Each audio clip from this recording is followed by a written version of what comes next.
Saudi আরব প্রতিনিধি মুখলেসুর রহমান অভি এবং কাতার প্রতিনিধি গোলাম মাওলা আকাশের পাঠানো তথ্যচিত্রে প্রবাসের সংবাদ জানাচ্ছেন সামিউল শিহাব।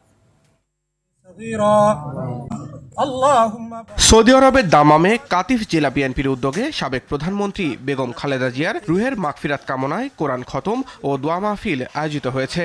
জেলা বিএনপির সভাপতি আরিফুল ইসলামের সভাপতিত্বে ও আলমগীর হোসেনের সঞ্চালনায় অনুষ্ঠানে জামাল উদ্দিন সর্দার, মোহাম্মদ আল আমিন, মাওলানা দেলোয়ার হোসেন, রেজাউল করিম, আবুল হাশেম, হাফেজ ইলমান, শফিকুল ইসলাম, গোলাম সারোয়ার সহ অসংখ্য নেতাকর্মী উপস্থিত ছিলেন। বিশেষ মোনাজাত শেষে নৈশভোজের মাধ্যমে অনুষ্ঠানটি শেষ হয়। কক্সবাজারের পেকুয়া উপজেলা প্রবাসী বিএনপির উদ্যোগে কাতারের দোহায় সাবেক প্রধানমন্ত্রী বেগম খালেদা জিয়ার রুহের মাগফিরাত কামনায় কোরআন খতম ও দোয়া মাহফিল অনুষ্ঠিত হয়েছে।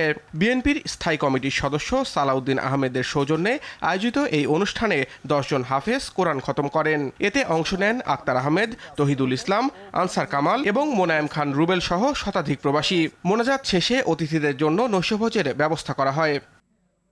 যান্ত্রিক জীবনের ক্লান্তি দূর করতে কাতারের শাহানিয়া আল দোসারি পার্কে বাংলাদেশ প্রবাসী কল্যাণ সংস্থার উদ্যোগে অনুষ্ঠিত হয়েছে প্রবাসীদের মিলন মেলা। সংগঠনের সভাপতি মোহাম্মদ সালাউদ্দিন আহমেদের সভাপতিত্বে ও সাধারণ সম্পাদক বিপ্লব ভুইয়ার পরিচালনায় অনুষ্ঠানের শুরুতে কোরআন তেলাওয়াত, গজল ও সমবেত কণ্ঠে জাতীয় সঙ্গীত পরিবেশন করা হয়। সংগঠনের প্রধান উপদেষ্টা মোহাম্মদ আশরাফুল ইসলামের সঙ্গে অনুষ্ঠানে যোগ দেন আহ্বায়ক আব্দুল রাজ্জাক ভুইয়া, সদস্য সচিব মহিউদ্দিন আইকন, নাসিরউদ্দিন তালুকদার, মোহাম্মদ এরশাদুল আলম, শহীদ হোসেন সহ অনেকেই। উৎসবমুখর পরিবেশে সাংস্কৃতিক অনুষ্ঠান ও খেলাধুলা শেষে বিজয়ীদের পুরস্কৃত করা হয়।